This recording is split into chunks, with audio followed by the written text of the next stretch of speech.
This podcast is sponsored by Watts Haven Consulting. Welcome to Inside the Passion of the Professional, the podcast that goes beyond the job. We uncover real stories behind success, exploring the motivations, challenges, and what drives inspiring individuals from a variety of career fields. Please don't forget to hit the subscribe button so you will be alerted when new episodes are available. Now here's your host, Ron Dillard. Tonight's guest is a graduate of Duke University and the University of Richmond's T.C. Williams School of Law.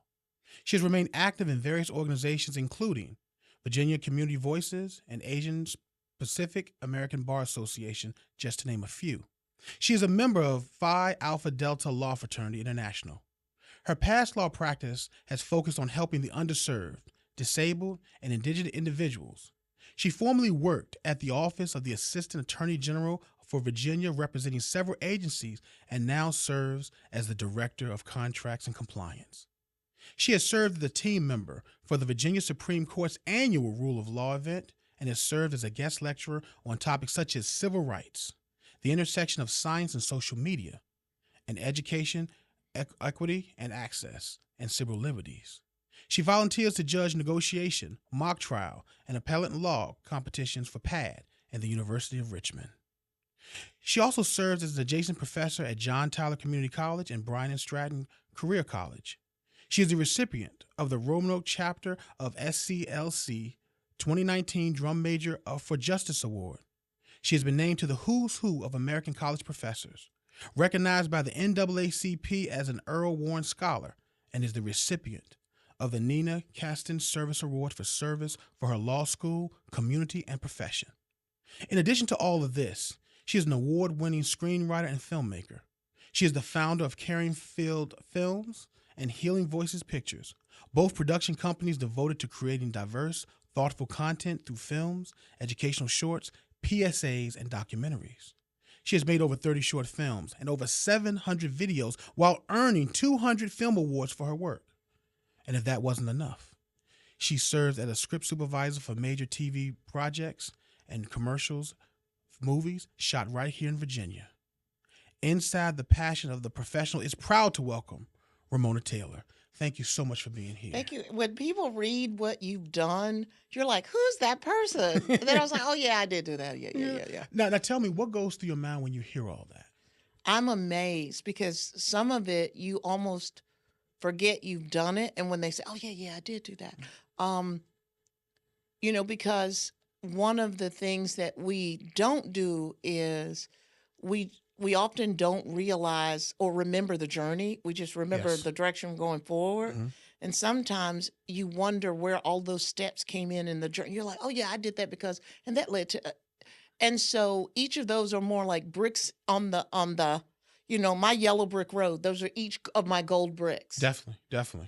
Part of that journey. So it's kind of eye-opening. I think when I was in law school, I told this professor, she was like, you're hyper. Mm-hmm.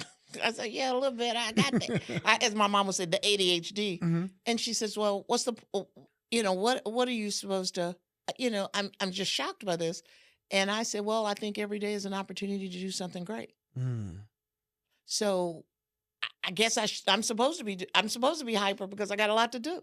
And so that's what God made me this way, Ritalin free. Now we're gonna move around to different parts, but I do feel like it's important to talk about the beginning. Okay. With that being said, where were you born? I was born in a hospital, Griffin, Georgia. It was the only hospital. It was a county hospital. And to two parents. My parents were very young parents. My mom was 17. My dad was 23. Mm-hmm. But, to give you context, I was born in the segregated South. And so the day I was born, I was the only child born in the hospital. That's how my parents knew I was their child. That was the only confirmation. No bands were going to be switched.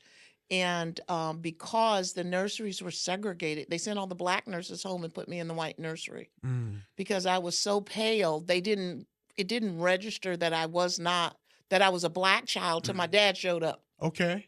All right.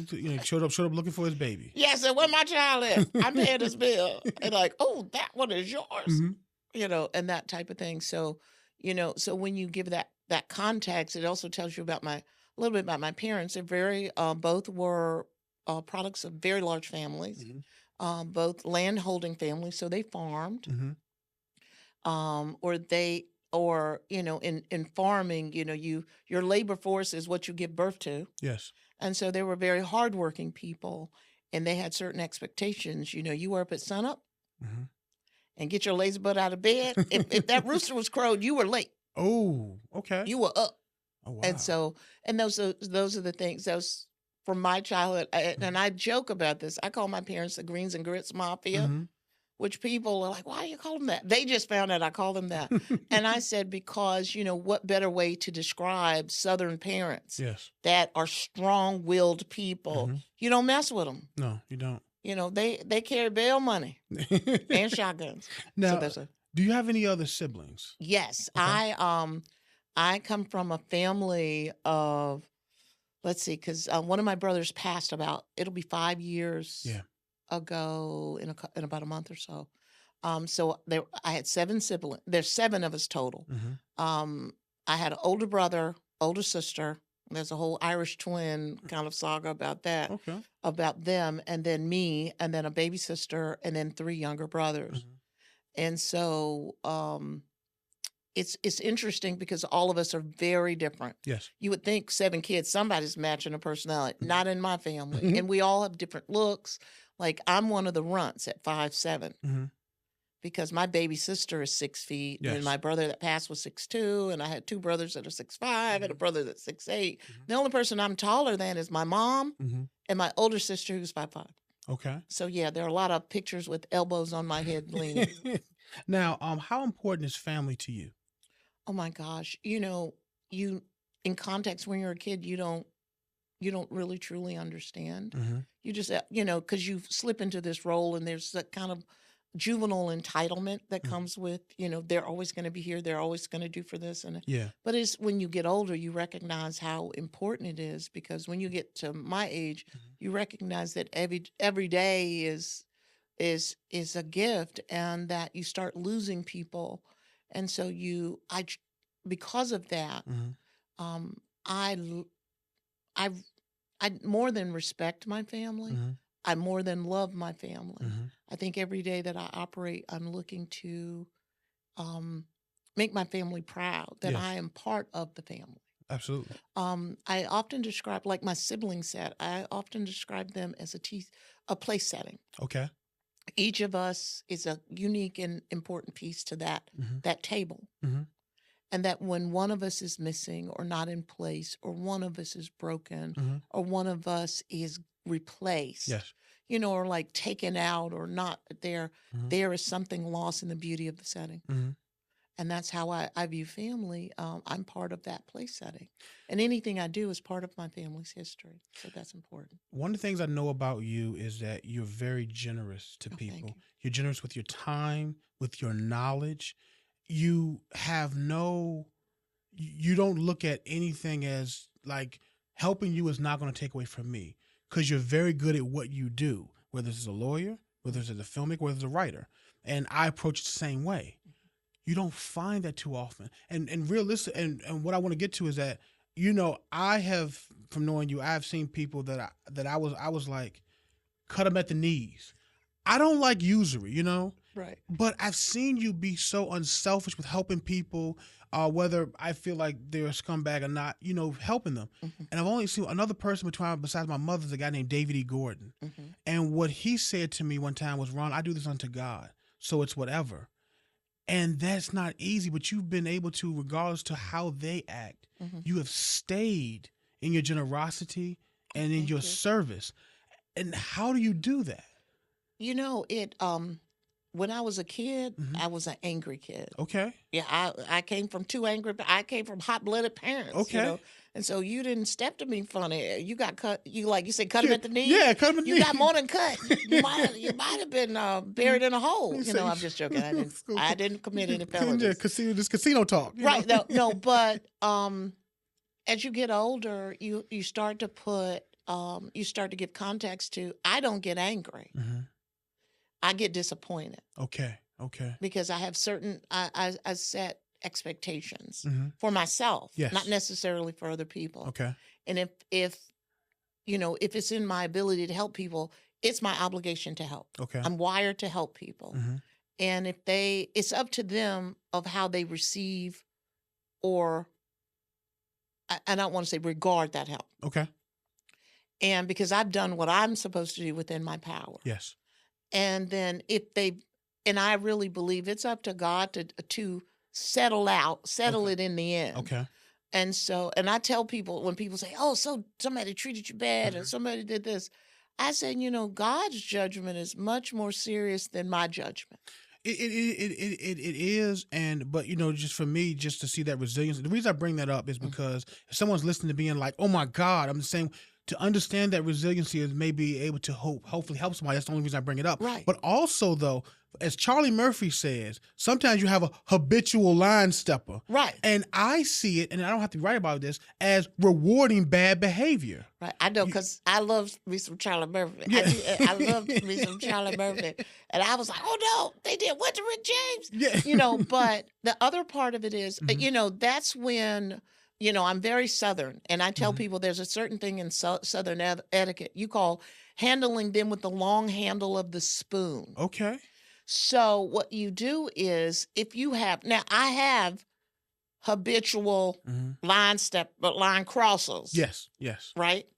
And at some point, I also have the 3-count rule. Okay. And so, because I don't get angry and I get disappointed, I have to decide where this disappointment almost got to anger. Okay. Count 1. Okay.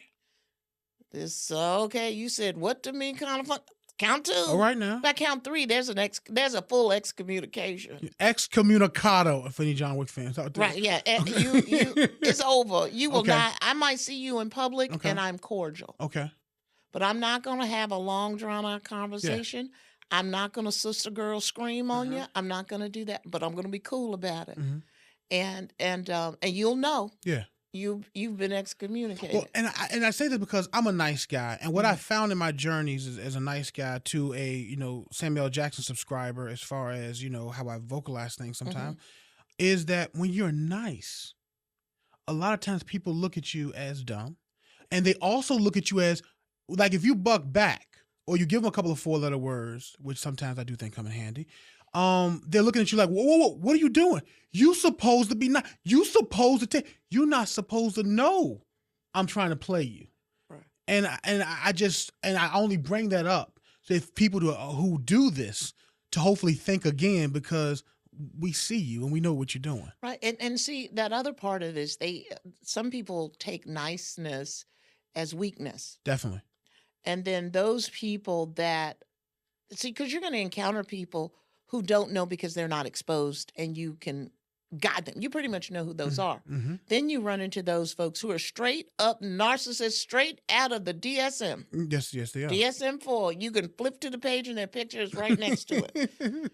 And so when you've been exposed to people around, you just have to know the signs of this person is selfish. Yes. And this person doesn't have my interests at heart. Okay. And when you push on them and they in turn elevate and call you out, you know the passive aggressive. You've seen it. Your kids have set you up for, oh, mom, save the planet, recycle. Oh, mom, all the other kids get X, Y, and Z. Well, you've seen it and been part of it and issued it as children. And in your adolescent years, we know what it is as grown-ups.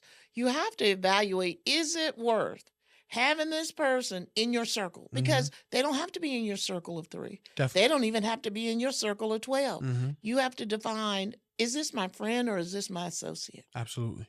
And then once you've made that determination, it helps you address their behavior. Yes. Because what they cannot tell you is how you're supposed to behave and how they've treated you, because they need to give you the opportunity. See, because those people, we call them checking them, but I check in the same tone that I exactly. So you. they'll have to go home and think about it. Right. Man, she hasn't returned the email with her before they really know about that. But I'm also saying this because it is, a lot of times today, people will do you wrong, but they don't want to hear about it. Right. And then a lot of them are so sensitive when something happens to them. Now, but I do want to get to this because this is a very important question.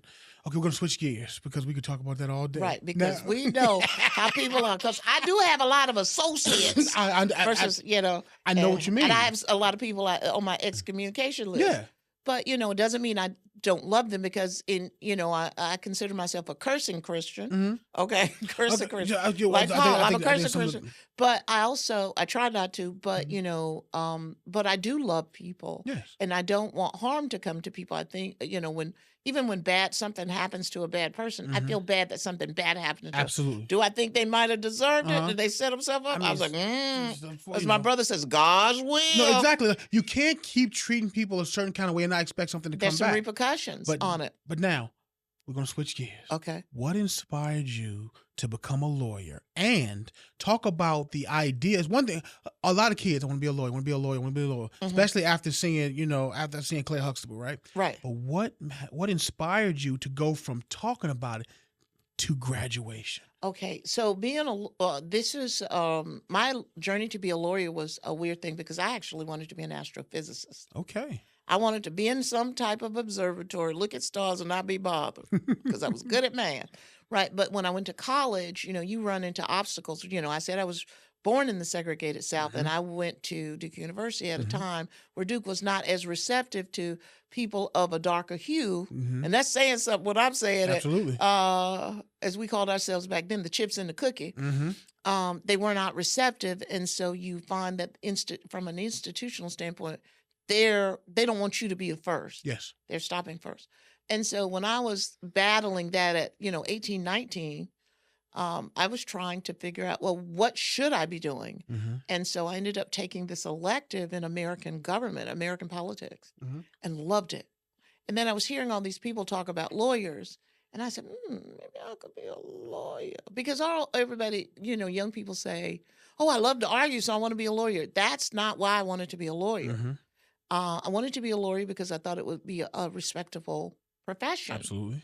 And so then I came up here, and that dream of becoming a lawyer was kind of dashed a little bit because I started working in state government. I married and had my first baby, and then I said, I'm going to put it off. Mm-hmm. I can't go back to school with a baby. Definitely. Then obviously I was fertile because I had 4 kids after that. Yep. And then by the time I finished having children, I realized I did not pick well when it comes to in the spouse department. I was unevenly yoked, as we would say in the New Testament. I didn't pick good well. Right. So Yeah. I know what you're talking about. So you become unevenly yoked because they have a different set of goals than you, but they have also a different idea about your role. Yes. In those goals and what you should and should not accomplish based on what they can and cannot accomplish. Mm-hmm. And so we separated, and the trade was you get to keep the dogs, I get to keep the kids. Mm-hmm. And I came off the better end of the deal, clearly, because I have great kids. And gave up on this idea of being a lawyer because I really had to work really hard to support my kids because I was not getting support. Mm-hmm. And so in this journey of getting a divorce, I needed a lawyer. Mm-hmm. But all of our friends that were lawyers were on his side, meaning he got to him first. Oh yeah. She's this, she's that. I was like, yo. Without asking any questions. Right. What, just automatically presumed that I was the bad actor. They learned later I was not because I was trying to be very good about co-parenting and engaging and cooperative and this is okay. And then it got to the point where I was dealing with a lot of malice and a lot of anger. Yes. And I didn't understand the root of it. But I then went down. But what I learned is I could not afford a lawyer because I had to pay a mortgage. Yes. And I had to pay electric bills. Absolutely. And my kids were in daycare and there were groceries. And so I said, I'm a smart cookie. I was working at the Dow Shield Claimants Trust at the time. And I went from a claims reviewer to a case assistant. And so we were in a sea of lawyers and we were doing a different type of law. And I watched how they operated and acted. And I said, I might be able to do this kind of thing. So I went to the City of Richmond Library, had a book, How to Get a Divorce in Virginia. Okay. I took the book, checked it out, read it. I followed the steps. But the book needed to be updated. There was some steps It missing. was some stuff. So I had to do some trial by error. So Mhm. I did my bill of complaint. I Mhm. did my drafted my decrees, Mhm. did all my hearings, did all my discovery, did all of that. And so and I was just doing it. It was more of a survival mechanism. Absolutely. So we go to court, and my ex-husband is a very smart man. Okay.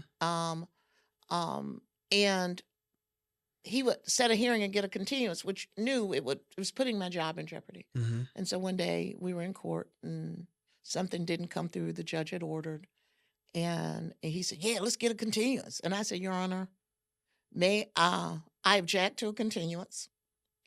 Why don't you hear the evidence that we have ready to present today, take it under advisement until this study is done that you requested, and that way we will wait on that deferred decision. And well, that sounded kind of smart off the cuff, right? Mm-hmm. So he says, okay, let's do that. And then my ex-husband objected. And then I put on the evidence. We had 30 minutes. I put on my evidence. He put on his evidence. And if you know anything about court or juvenile court or the circuit court in the Commonwealth, you wait your turn. You're set for a block, a docket block, and you go in as you're needed for that block. Where the room started to fill with attorneys in the back of the room. As I'm putting on the case and I'm making the arguments and I'm presenting the evidence and all this, at this point, the judge is like, oh, okay.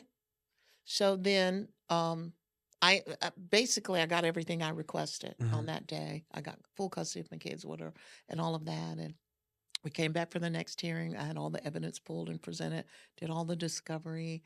I literally read documents aloud in the courtroom, and then my the judge did an equitable distribution. With the equitable distribution was he got nothing. Okay. Which is unheard of, really. And so while I'm up there packing my things up, happy that I don't have to turn over my retirement or sell my house so my kids will be stable and all of that. This is post-it note. You see the judge scribbling a note. Yes.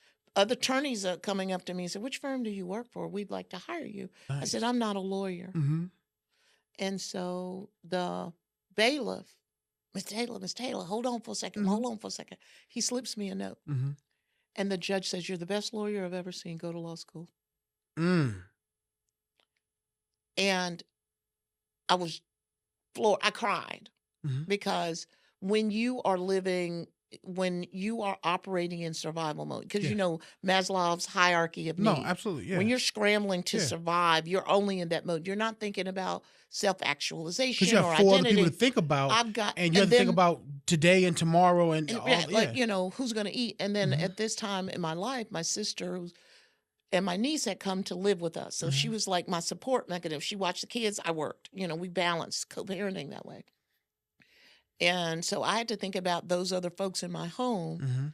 And so when I got that note, I literally cried and drove. And I saved that note for a long time. And I can't tell you where it is to this day, because that was more than, 25, 28, 29, almost 30 years ago.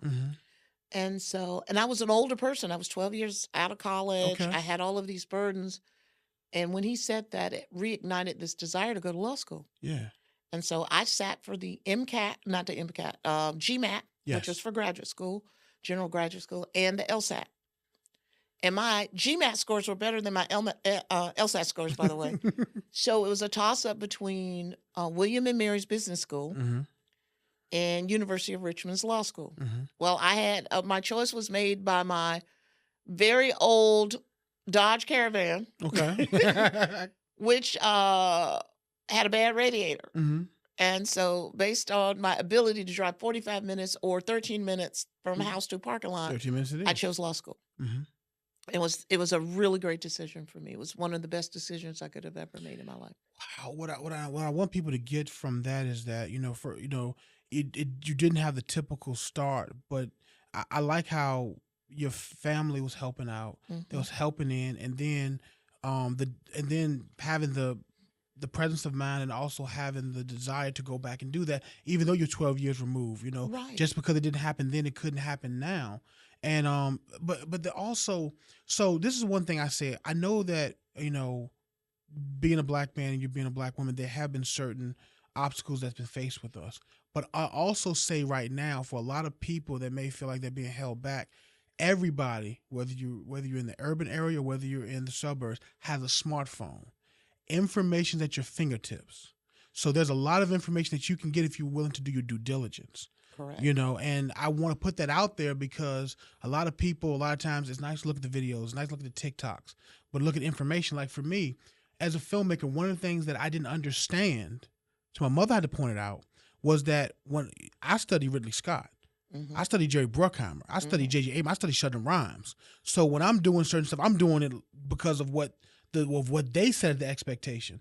Like Ridley Scott says as a director, you don't come on the set if you're unprepared. You shoot multiple cameras so I don't exhaust you as the actor. Right. So I can shoot the rehearsal. And also, I try to tell young filmmakers now, Harry Potter, they didn't say we're going to do Harry Potter next week. They had the plan for that. And a lot of times you have to put your due diligence in there. Now, I brought that up because when we talk about not only your desire for education, but the way that you help people, helping the underserved, using your knowledge, because of course the law is something that a lot of times people feel like is that you can't fathom, you can't understand. 50 Cent said something profound. He said he used to read over his contracts over and over again until he could start understanding them. And that made him a better businessman. So talk about your desire to help in your practice where you can. Oh, okay. So, because I'm full-time in the state as a contract, I review contracts and assist with negotiations at VCU, at Virginia Commonwealth University. I didn't surrender my law license, so I do kind of like pro bono work or work that I want to give back to the community because I got that law degree for a reason and I pay those dues every year. I better do something with it, right? I pay that malpractice insurance just in case something crazy happens. So what I do is I actually help just general folks with basic things like basic contracts and reviews. But from the film side of the house, I try to help people understand the nuance of intellectual property. Definitely. I do that for people and small businesses. Yes. Because we have outreach modes at VCU. So in what month was it? I want to say it was November. I actually did a full presentation on intellectual property considerations for small business owners. Yes.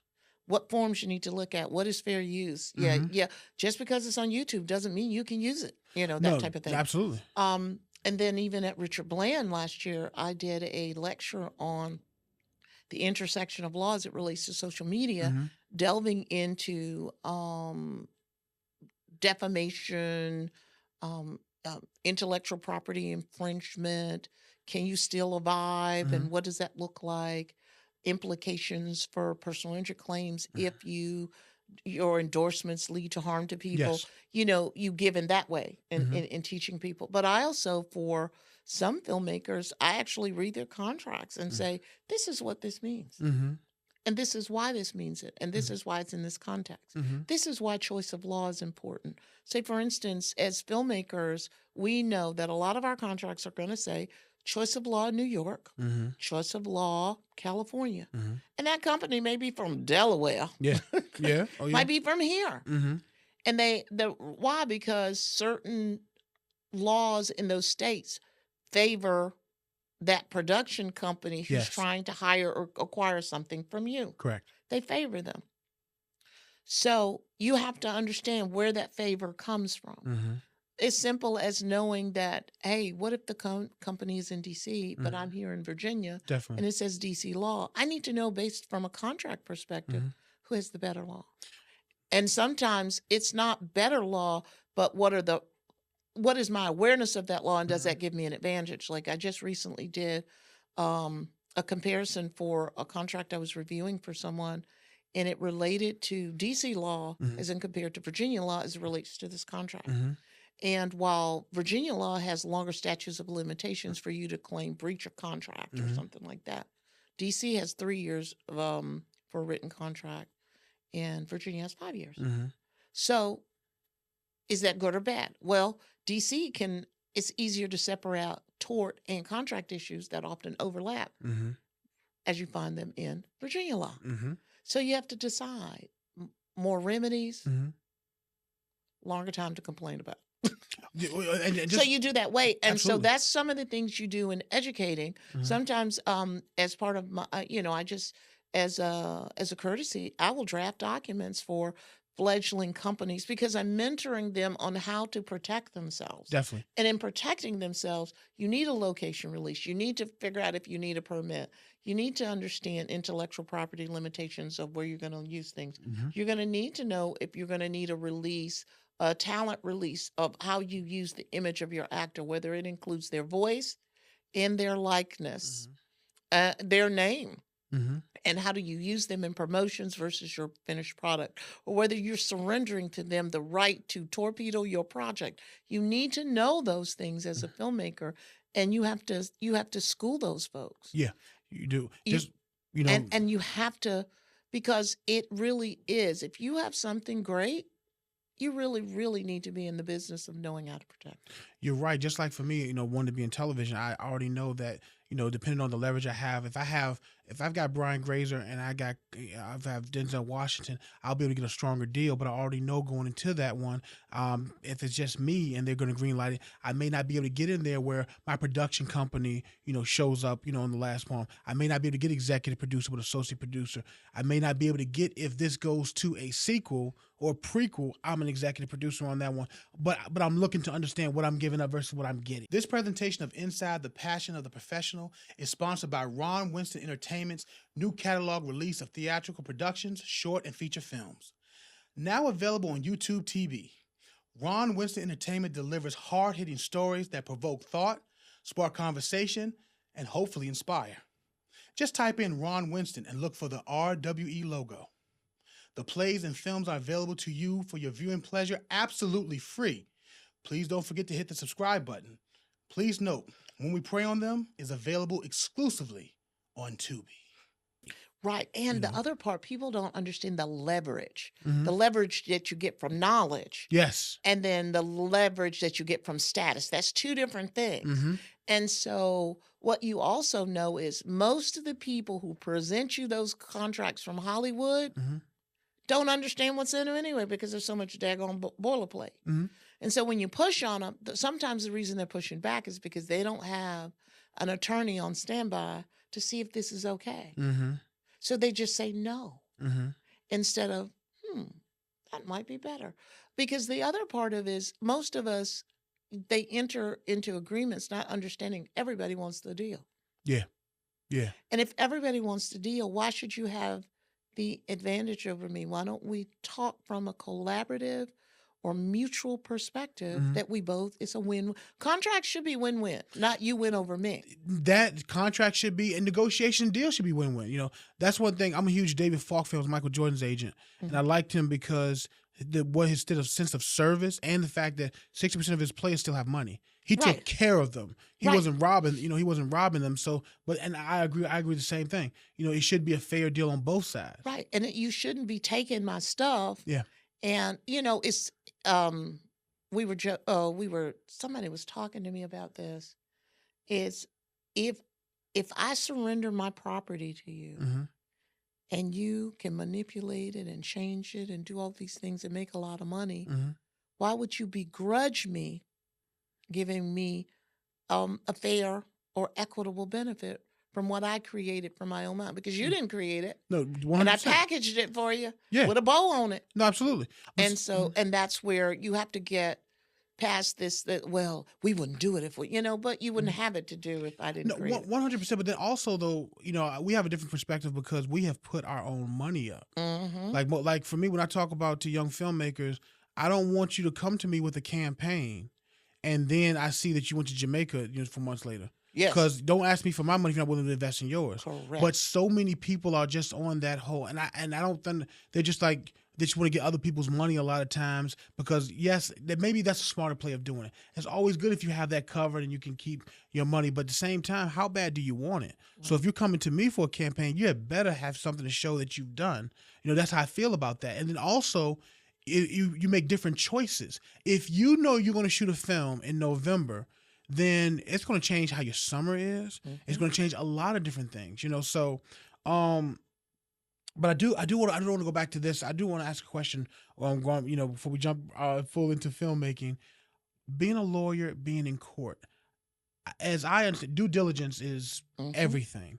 And I think it's almost like going to battle. And they say, Sun Tzu says that the best battles are already won before they're fought. Correct. And when you're preparing to go to court, it's basically where there's not a question you want to ask that you don't already know the answer to. Right. But when you get in that room and now you're standing up in there for that first time, any intrepidation, any nerves, or are you so prepared you can't wait for it to start? No, it's funny because I get butterflies anytime I have an arbitration trial or anything. I get Really? butterflies, and this is why. Because I already know my case better than anyone else because it's my case. Mhm. That's the way I feel about Mhm. it. I know my evidence. I know my documents. I don't know the mood of the trier of facts. I don't Mhm. know, is this going to be a day where, my client might wig out. That used to be, where you, I don't know if it's, because they're variables you don't control. Correct. But sometimes it's the excitement of being in that space. And I don't go into any type of hearing or trial or any type of negotiation without playing it in my head several times over with this. You know how you might have a computer run scenario X, Yeah. computer run scenario Y. Mhm. I usually do that in my head, and I Yeah. don't know which scenario is going to play out when I walk in there. Mhm. But my stuff is organized, my stuff is tabbed, I smell good, my shoes are comfortable, and I'm ready for it. But so I'm nervous because the butterflies are, is this going to be a win? I very rarely lose Mhm. when I go to court. All right I mean, now. it's a given. But I also know that not every battle can be won. I don't deserve to win when I go in, but I work to win. Definitely. And even if I get a decision that's against me, Mhm. if I've done the best that I can do under the circumstances, I still consider that a win Mhm. if I know that I was heard and I Yes. presented and the trier of fact was fair. Now, if the Mhm. trier of fact was fair, I might scramble a little bit with, oh yeah, this is going to be appeal, and I'll say, oh yeah, okay, that's Mhm. fine. Hurry up and sign the paper so I can challenge this in some other way. Absolutely. Because right is right, when you get Mhm. there. And I do get a little edge on me sometimes. I'm not disrespectful. Mhm. But I have been in those circumstances where I clearly should have won. And everybody in the room thought I clearly should have won. I've Mhm. been in the court several times when that happens, and I don't get the favorable verdict from the judge Yes. or the trier of fact. Mhm. And there were probably some times I should have been put in the back for what I said after that. Did you hear the same thing I heard? I'm Mhm. seriously, did you? Did you? Mhm. Those are not the things you say in a court because you have to respect the tribunal. Absolutely. But there are other times you wonder why, and then you realize it's usually because there was a side conversation or a Mhm. side activity, understanding. Yes. Um, and case in point, I waived into Georgia. I'm not licensed in Georgia. Mhm. There's a way that you can do a pro hoc visa, and represent someone there under good cause, and as long as you're in good standing. I went down there to represent my parents. Everybody in that court knew I won that case, and to the point that I argued my case from the other counsel's desk because he kept objecting, Mm. and I would pull out a piece of paper Right and there. point to him. Mhm. I said, Your Honor, that's not the rule for hearsay. The real rule for hearsay is such and such and such. This is an admission against a party opponent, or this is a present sense impression, or this is an excited utterance. I was really schooling because back then in Georgia, judges are elected and are not required to have law degrees. Ah. So their understanding of the nuances of law is what based on their experience or what they saw on television or some misunderstanding or Mhm. if they've read. Definitely. And so this one attorney, I just sat over there and they knew, everyone in the courtroom knew I won that case. Mhm. I didn't know the judge was his fishing buddy. Mhm. Oh, okay. Okay. So the judge held the order, signed in his office, Uh-huh. 30 days, so it barred me from appealing. Wow. So you can have judgments or actions like that, Uh-huh. and you can't beat that, Yeah, right? no, definitely you can't. Now, I do want to transit be as a woman Hmm. being a lawyer. What type of obstacles or nonsense have you faced um just because you're a woman? And I'm gonna do you one better. I'm gonna say woman and woman of color. Yes. Because there's a hierarchy Okay. in courtrooms. Because even like my very first day, I can tell you, I'll give the example of my first docket call. Okay. First docket call, this is year 2001? Yes. 2002, first docket call. I walk into a county courthouse, and usually docket call, there's a sea of attorneys. They know the protocols. I don't know. I'm a new lawyer because I went to law school late. I see people who went to law school with me, and I'm going to ask them, hey, what's the protocol? They turn their backs on me, and I will qualify that I was the only woman and the only person of color in the room on that day. Oh, wow. And so I'm in there thinking, because when you walk into a room as a woman or a woman of color, you actually go in with representing that gender and that race. I mean, that's our reality. Okay. So here I am. I do not have the experience because I'm new. I do not have mentors or supports because I obviously got torpedoed by my classmates who turned their backs on me. So, and there's an expectation already, as I'm a woman and I am a minority attorney, that I am less than based on culture and based on historic court culture. Yes. And so the beauty of it is not everyone holds to thinks that's appropriate. Yeah. So when the judge stepped on the bench, the judge scanned the room because it was packed. And he locks eyes on me and he says, Mrs. Taylor, how are you doing? How are the kids? I haven't seen you at the pool lately. And I said, oh, Your Honor, pool season doesn't start for us for about 2 weeks. And he goes, well, come on up here. Why are you here? I said, Your Honor, I am nervous. This is my first docket call. He says, well, I don't bite. Come forward. We'll walk you through it. And he, at that moment, I was relieved. Yeah. Because I had a sympathetic judge. Yes. And he walked me through the docket call. And those people who shunned me and would not give me advice or who looked down on me, there was a different respect that came. Absolutely. Because I had to be validated by a white person. Let's just put it in context. Okay. Had to be validated by a man. I'm okay with that. In that context, because I really respected this judge, and I was very appreciative because he knew what was going on. Yeah. He understood it. And so here it is. I walked out of there. I didn't have to speak to them. Long handle of the spoon. Yes. But any other environments, I'm usually called last. I'm often mistreated, depending on the jurisdiction, by the deputies. I am yelled at by judges, my abilities are questioned by judges. The degree of my work has been questioned by judges.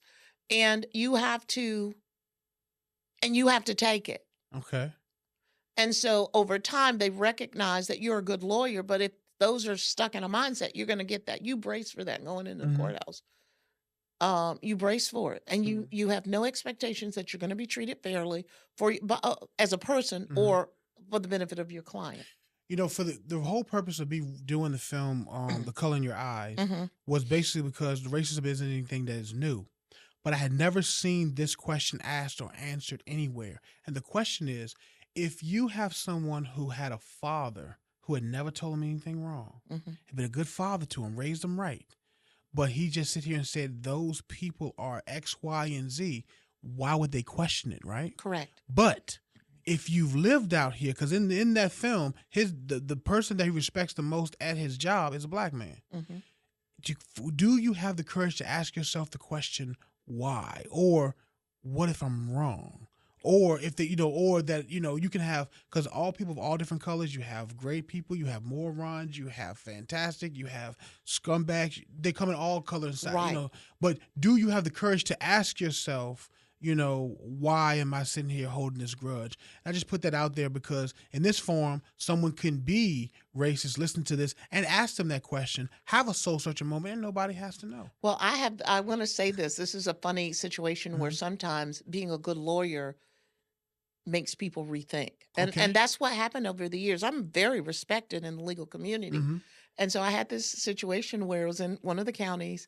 I did indigent defense or pro bono, not pro bono, but a court-appointed work. Yes. And I had this man, and for my clients, I would go to them because I didn't know their modes of transportation. Yes. He lived in a trailer and I went to visit him and got the layout of things, and it was a simple assault case, right? And I was to meet him so he could lead me to where we go. And I said, I always met him in a public place. I wasn't going to have one of those Craigslist killer situations. So I met him. I told him what I drove. Yes. I get out of the car. I'm looking around. I don't see him. I see this man looking at me, but then he's like, he gets back. I drive off. He says, well, are you here? I said, I was there. And he said, oh, were you that overweight, light-skinned black woman? Oh, wow. Okay. All right. And I said, yeah. He said, oh, I didn't think you were my lawyer. And it was because, but that was okay. I understood the context. So when we go to court, we win. Okay. Hands down win, right?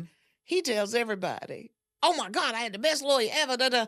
And so sometimes you got to show people. Yeah. And I don't think his intentions were, he was very innocently, he said that. And it was kind of cute because I laughed at him when he said it. I said, yeah, lawyers do come, there's some fat lawyers.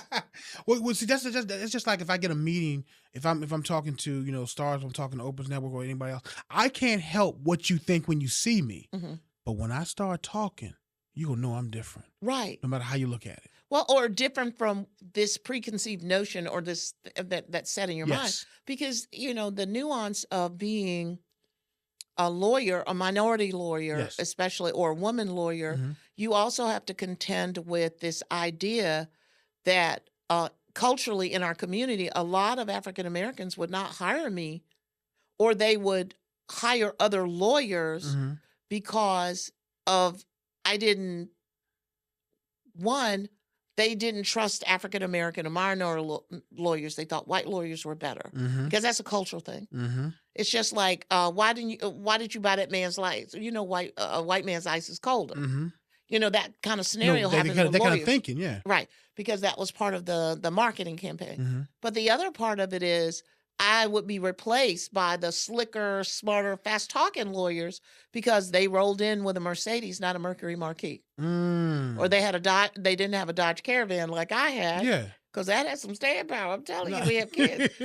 You didn't drive a Lexus or Jaguar or something. So part of the bias is it's not only race or gender, it's status. Well, you must be a bad lawyer because you're poor. We expect you to be in a certain type of car if you're going to be considered. You expect me to have a Rolex instead of a Timex. And so not judging me on the fact that, I'm pretty smart. I'm a smart cookie. But it's sometimes you have to teach people that the reason I'm a poor lawyer is because I'm not going to overcharge you for the work I do. Absolutely. Or I really believe in giving, I do free work too, or I represent the indigent and I do pro bono. I'm a poor lawyer because I'm a poor lawyer. That was the choice. I chose to be a servant. Absolutely. Instead of something else. And then they come back after they've fired me and hired the more impressive, bedazzled lawyer because the bedazzled lawyer wasn't as attentive or responsive or worked as hard or used my work that I had explained to them. I would surrender the work too because I worked on it. It was for their benefit and not carry it through the way I would have done it. Now, I'm going to have to come back to some questions because I want to talk about something. Now, we talked about the fact that you have done over 30 short films. Now, please talk to me about The Caretaker. Okay. So The Caretaker is a project that we are planning. And it's something new for me because it will be the first time, and I have to think about it hard, that I'm producing work for someone else. I usually write all my work because I'm an award-winning screenwriter. And so I was approached by a very good friend who's also a screenwriter, says, hey, one of our screenwriters would like to get their short produced. And I said, okay, I'll do it, And so met with the screenwriter, we talked, we looked at the script, and we said, okay, let's collaborate on this project. So The Caretaker is a dark sci-fi comedy set in 2087. Okay.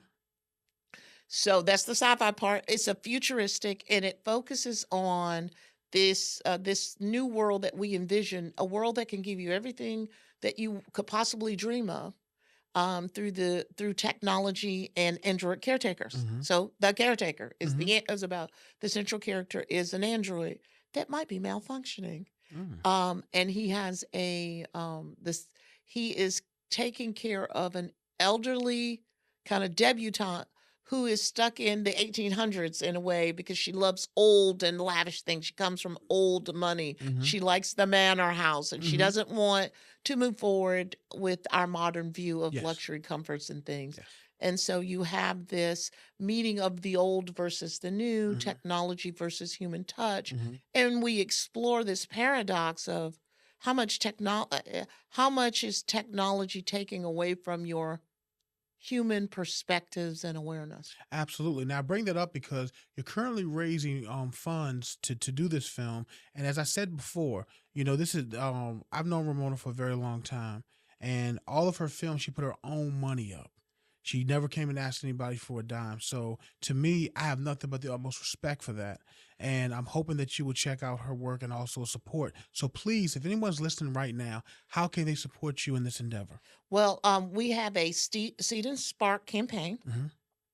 And if you go to Seed and Spark, you type in the space caretaker, one word, and you'll see our avatar icon, Yes. a smiling butler with a wink. And what we're asking, we call them gifts or Yes. donations to the film. And I'm going to give some context to why am I raising funds. And we have gradations of levels. So you can go as low as $15 or as high as $1,000. Now, and what's funny is that we need to raise minimally 12,000. Yes. We were targeting 15 because there's some elements in this film that Ramona can't afford. That's right. No. Okay. There's some and what we also do is what people don't recognize. What we do is we pay our people. So people don't recognize that for every dollar you film in making you pay in making a film. Yes. You add $13 into the infrastructure. Yes. The economic system here in Virginia. So for every one of my dollars, it has $13 of impact. So what we're trying to do, we're trying to make sure our director of photography, our camera people, our PAs, our prop people, our actors can be paid a fair wage. Definitely. For making this film, and which I expect to be an award-winning film. Absolutely. Because the screenplay has earned 3 or 4 awards already. Okay. Right, to date. And it's a clever story. It's a wonderful story. It also will bring, and what we also do is we're going to use a historic location that doesn't get a lot of attention. Nice. So that will drive interest into that location. So what we're trying to do is have maximum impact. And to have maximum impact, we need some seed money. Well, and when people don't recognize, when you do a Seed and Spark campaign, does that mean I'm only going to use this money? No, we're investing our own money in it. Absolutely. I've already invested in, some money into the film already. Definitely. And so I'll give context to why do I invest. A lot of times people don't know. They think, oh, why don't you go to Hollywood, or why don't you call New York, or why don't you go down to Atlanta? Those spaces don't have money. People have money. Yes. The industry is leaving California and looking for new places to land, and they're looking for pockets of money. Every other film out there has an investor mechanism. Correct. So when you see those films on the big screen, somebody invested. Oh yeah. Like individuals invested. There are a number of films that have been on bigger screens because they've gone through a Seed and Spark or a Kickstarter or a GoFundMe. And so for this one, it was one of those where the reason I also need to do the campaign is I'm literally funding 3 projects right now. Definitely. And so, I might have, these are fake. I just want y'all to know these are fake. These aren't real. The They look sparkles, nice. these are rhinestones on my shoes, not diamonds. And so when you have your cash outlaid in other projects that need to be finished, Definitely. and you don't have those resources, and I call it fixed income when I work for government. Yeah. I have a set salary, and so my ability to make films is based on my excess or my sense of surplus income. And I work freelance jobs to build income. I work in the industry to build income money to make my film. So I put my money behind the passion. No, absolutely. And so for this one, if it had been a different time of year that I needed to get the film done, Yes. or even a different year, I may not be doing a Seed and Spark. Okay. But the filmmaker also, when we ran the budget, would not have had the money that she needed to make the film as good as we could make it. And that's Absolutely. really the goal. When we write, we put the pen to the pad Mm-hmm. and we get ready to set the camera on the tripods.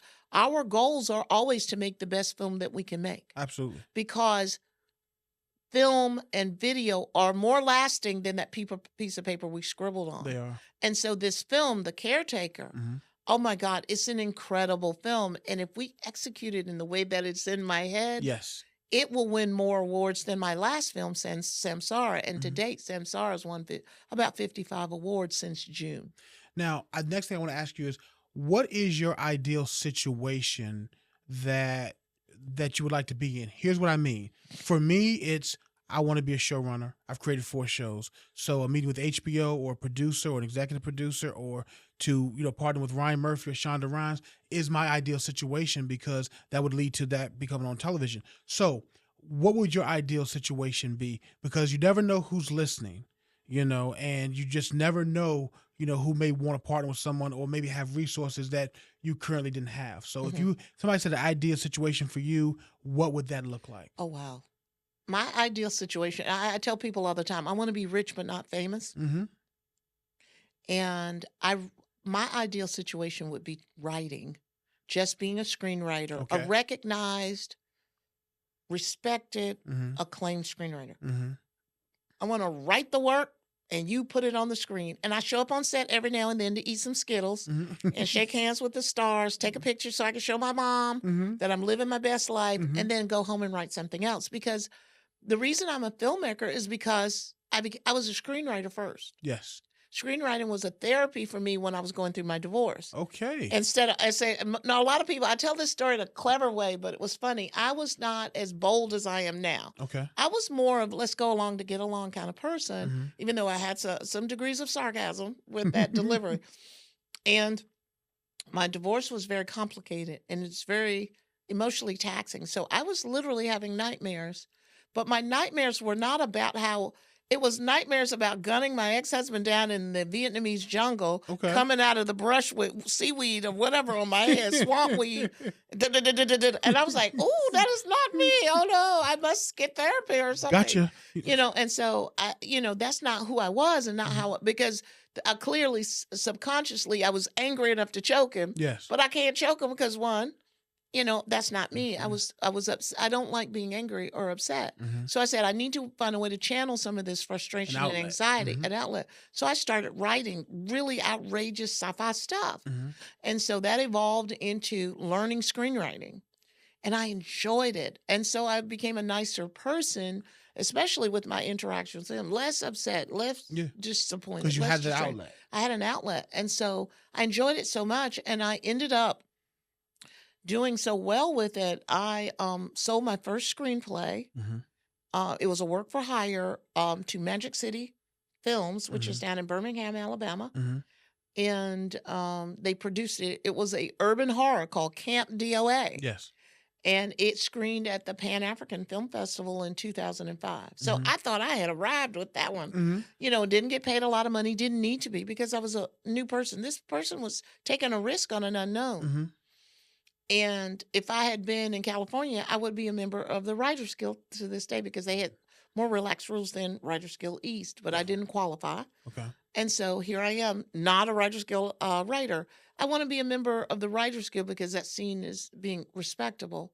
I want to have those accolades. And so I actually started making films because they told me that was the only way my writing would be recognized if I didn't move to California with my whole family and I don't think California waitresses make enough to feed the children I had. I do understand because that. my son says macaroni and cheese is a side dish and peas in ramen is not a whole meal. So we need meat and side dishes. Absolutely.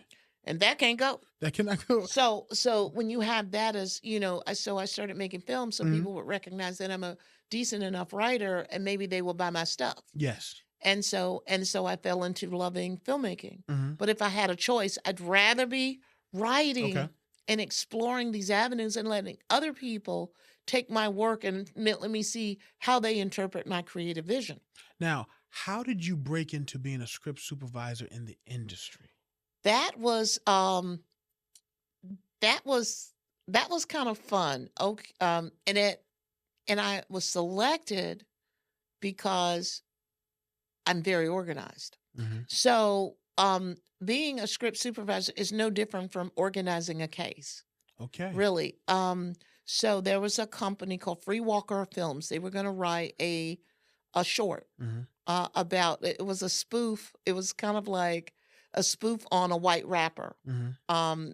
And I thought, is this kind of strange? Why am I here? What's going on? My friends gonna hate me for doing this? And it was it was JJ Moon was starring in it, and King Cannon, what was it? Oh my God, I can't remember his name right now, but he was just brilliant young filmmaker. And they hired me because I was very organized. Mm-hmm. And they did a Mandy.com. We need a script supervisor. No prior experience necessary. Mm-hmm. I went on the internet. What is a script supervisor? Mm-hmm. I said, I can do this. Let me call them. Yes. Because I realized to be a better writer, Mm-hmm. maybe I needed to be on a set to see how you make a film. Okay. And so I did my first gig on A Dog's Tale. Mm-hmm. It's an award-winning comedic short. And from there, I thought, I could do this again. So then I did it again on Camera Eye. Okay. And then I did it on another project. And what was my first big gig scripty? I started getting called for commercials from ad agencies like the Martin Agency. I could see it. Oh my God, what's the name of it? Spang TV. I did Okay. some things for them. Okay. Was that a commercial? I think that was a commercial. I did Park Group. Mm-hmm. My first commercial I was scripting on was a Walmart commercial for the holidays. Nice. I still remember the green bean casserole outtakes, that type of thing. And then from there, I was pretty staple because I was flexible. Yes. Because I had a full-time job. Absolutely. So I could take time off and do the gig. Mm-hmm. So I was great Why to not? have, and I didn't care what I was being paid. That's one of the things, like, because for me, I was supposed to shoot a film this summer in New York, and I was producing it, and taking vacation time off to go do that for Right. me, it's like it didn't make a difference. Like, you shoot in New York, like, who cares, right? Right. So I'm the same way. And they built from there. And so the biggest production I ever worked on was when ABC partnered with Amazon and Disney to shoot a ton of pilots. Okay. So they took proposals from big names in the industry, and they were to shoot their pilots, and it was going to be kind of a jury Yes. selection kind of thing. Who gets the most votes? Who gets the best votes? Kind of Okay. thing.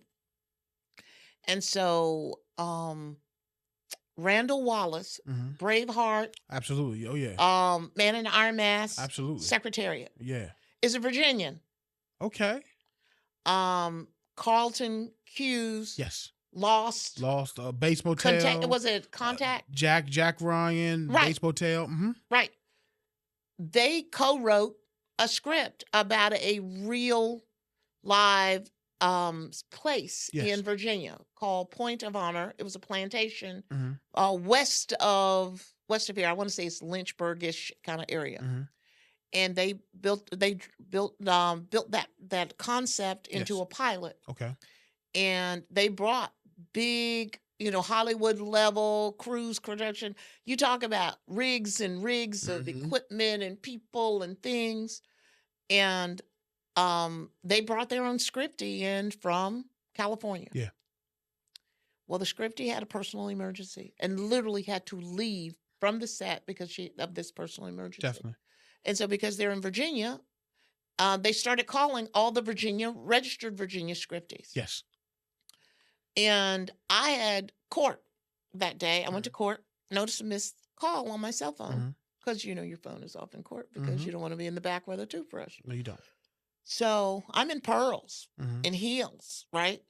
And I started answering calls because back then I didn't check voicemail, just call numbers back. and you get the production office. It says production office. I said, yes. How are you doing? Someone called me. Mm-hmm. What do you do in the film industry? That depends on what you're asking me. Mm-hmm. And they said, we need a scriptie. I said, oh, I'm a script supervisor. They said, we need them right now. Can you be on set in an hour? I said, I'm in Pearls. Where is it? And it was at Shirley Plantation. I believe that's where we were shooting. And I said, can I go home and change? They said, we're on lunch break. You got 2 hours. I rush home, put on jeans. Mm-hmm. They said, we got a substitute. She's in Pearls. They said, maybe she should come on in Pearls. No, I needed jeans. I needed my stuff. They said, we got everything you need here. Don't worry about it. Okay. So I walk on set, and I am absolutely terrified because I'm thinking it's another commercial. Yeah. Or I don't know what the project is. Oh, yeah. And I'm passing lines and lines and rigs and lines of more rigs. Mm-hmm. And I realized this is probably the biggest production I've ever seen in my life. Absolutely. And I become immediately terrified and lack confidence that I can accomplish this and wish I could turn around and go home. Mm-hmm. And I say, no, I'm going to see it through because I've made a promise. That's right. I get on set and I meet the director, who is Randall Wallace. Mm-hmm. I meet Carlton Hughes. Mm-hmm. And they say, here's the notebook. Yeah. Here's the script. As a scriptie, I can tell you about the role. The role is, you know the script. Yep. You know what scenes they're shooting. Mm-hmm. You give them guidance on which scenes we're shooting, how to label the scenes so it's helpful to the editor. Mm-hmm. And you point out flubs in dialogue and continuity issues. Mm-hmm. I'm walking in cold Mm-hmm. on a script I've never seen, Mm-hmm. on a production bigger than anything I've ever seen in my life. Mm-hmm. They've got Hollywood escalated high-level talent. Mm-hmm. I'm a fish out of water. I'm a quick study, though, and I'm smart as hell. Mm-hmm. And so they coddled me for about an hour, Mm-hmm. and I'm on my own. And so I had to cover for about a week till the other scriptie came back. And I had to learn marking, which I had a general idea. Most places didn't need me to mark scripts. Mm-hmm. I learned my note-taking system was fine. Yes. I took handwritten notes because I had I don't have the stuff I have now. Mhm. And I did a pretty decent job. I absolutely adored Randall Wallace. He is very kind and very thoughtful, he's a very humble person too. People, I guess, whoever's in camp, but I mean, and what a lot of times when you're on set, people in Hollywood are used to people lying to them. Yeah. So he says, oh, you're a lawyer. I said, yes, I'm a lawyer. Mm-hmm. He said, do you know my niece? And I said, who's your niece? Mm-hmm. He said, yeah. He told me. And I said, oh, yeah, I know so-and-so. Blah, blah, blah, blah, blah, blah, blah. And most people say, oh, yeah. But when I say, oh, yeah, blah, blah, blah, blah, blah, blah, blah, he goes, you actually do know my niece, don't you? So I said, you're yes. not BSing me. Yeah. I know a lot of people. Yeah. And she's, she was a local attorney. And she had mentioned she had an uncle who was in Hollywood. I said, oh, that's great. I didn't press her on it. Oh, yeah. And then they felt like, click, click. Yeah. This is her. Oh, my God. Oh, my God. I got to tell her.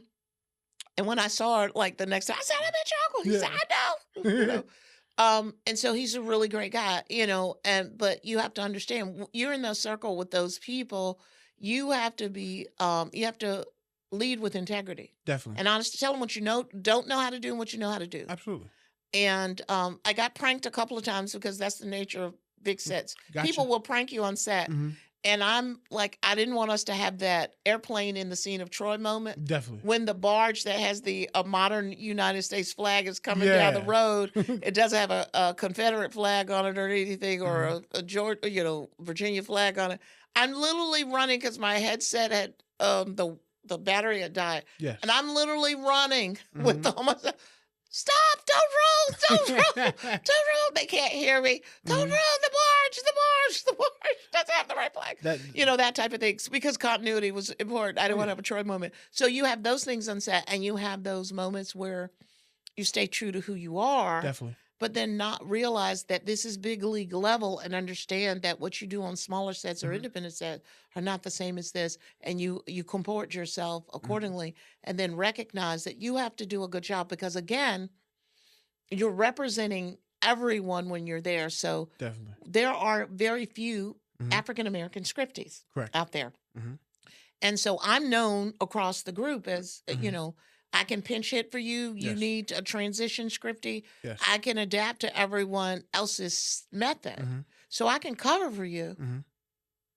and then you can come take over and everything's fine. Definitely. And so you have to be flexible Yes. and versatile Yes. as a scriptie if you want to maintain or be able to work. So people who are interested in being Mhm. scripties mentor under scriptie, and I have under some of the best scripties in the zone. Very nice.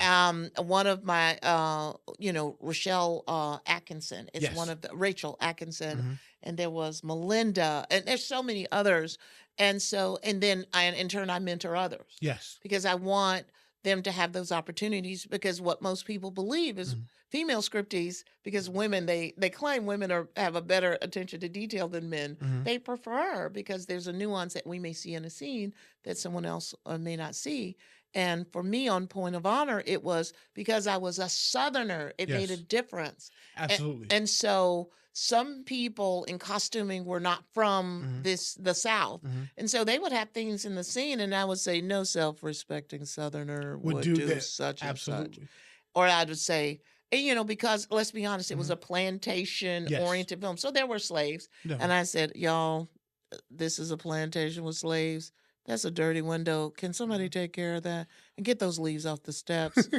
That type of thing. Mhm. Somebody would be messed up over that dirt on that Yeah. window. Come on, y'all, Oh yeah. And they were like, oh my God, what is she talking about? But they knew. But those are the realities. So that was the biggest production, but I've Mhm. consistently worked as a scriptie. I try to do 3 gigs a year to stay in it. I was a scriptie on a film that screened, I think, at Sundance and Tribeca. Okay. It's called Bird in the Hand. Yes. Okay. A wonderful comedy. Mhm. Christina Latte Very played nice. in it. Okay. We had some young talent. They were fabulous, but it was a smaller crew. Okay. It was a great crew. Mhm. And so I pinch hit. We shared time. Yeah. Me and another scriptie, because I could commit Mhm. to 2 weeks. She could commit, and it's just those are your opportunities. But it's good to be, if you're a production assistant, shadow that scriptie a little bit Yeah. and learn the technique and learn some things. Be up to date on the software that's out there, like Scriptation Mhm. or Script D Okay. or things like that, and learn the tools, Mhm. because the industry is very Apple conscious. And I'm a Droid girl, so I try to resist some things, but I And do have some closet Apple love on yes. some of these, these products that you can use, and that show that you are geared into, tied into the industry and committed. Definitely. Now we're going to begin our last word segment with a Because questionnaire. I talked a lot today. That's all And right. I probably didn't get to all your questions. No, that's okay. Like I say, great conversation. Now, this questionnaire was created by Bernard Pivot, made famous by the late great James Lipton on Inside the Actor Studio. May he rest in peace. Okay, yes. Ramona, what is your favorite word? Hope. What is your least favorite word? Hate. What turns you on? Kindness. What turns you off? Arrogance. What sound or noise do you love? Rain. What sound or noise do you hate? Yelling. What is your favorite curse word? Shit. What profession other than yours would you like to attempt? Being a scientist. What profession other than yours would you not like to attempt? Anything involved mopping, because that's hard on the back. And if heaven exists, what would you like to hear God say when you arrive at the pearly gates? I might cry. Your family's been waiting for you for a while. They've got so much to share. That would be. Yeah. That would be awesome. Now, Miss Taylor, I give you the final words of the show. There's your camera. You have 30 seconds to tell the audience whatever you want to tell them. Well, the floor is yours. Okay, so when you commit to dreams, whether it's being a lawyer, whether it's being a plumber, or whether it's being a filmmaker or a writer, you have to recognize that someone else doesn't get to define your dream. No one gets to define your capacity to do or give or how you feel, and you have to ride with it. And if it's meant to be, a friend tells me, if it's God's will, it's God's will. Mhm. If it's God's will, it will happen. And you have to wait on. It may not come in the time you want it to come, but it's going to come at the time it's supposed to come. and so and I believe wholeheartedly in that. And and I have found that approaching life in that way and has made me successful in a lot of ways as a good human being, um, as a filmmaker, being successful and validated, um, and being a parent, because parenting doesn't stop when your kids are 18 or older. My kids call me every day to thank me for being their mom, and I said, "Well, I was a work in progress. I don't know." I always respond to them, "I wish I could have been a better mom to you, but I appreciate you thought I was a good mom." And so, did I use my 30 seconds? Mhm. Okay. Opa. That's right. So, So that's our time. Thank you so much for being here. Thank you so much. I learned so much about you that I did not know, and I enjoyed it. I enjoyed it too. It's just kind of like almost like therapy. Thank you.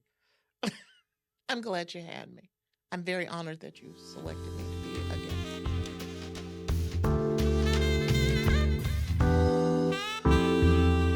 Thank you so much for listening to Inside the Passion of the Professional. If you enjoyed the conversation you just heard, we invite you to click the subscribe button to be alerted when new episodes are available. Thank you to tonight's guest. Inside the Passion of the Professional is a Ron Winston Entertainment production. Your host and executive producer is Ronald Dillard Jr. We thank you so much for listening, and until next time, take care of yourself and each other.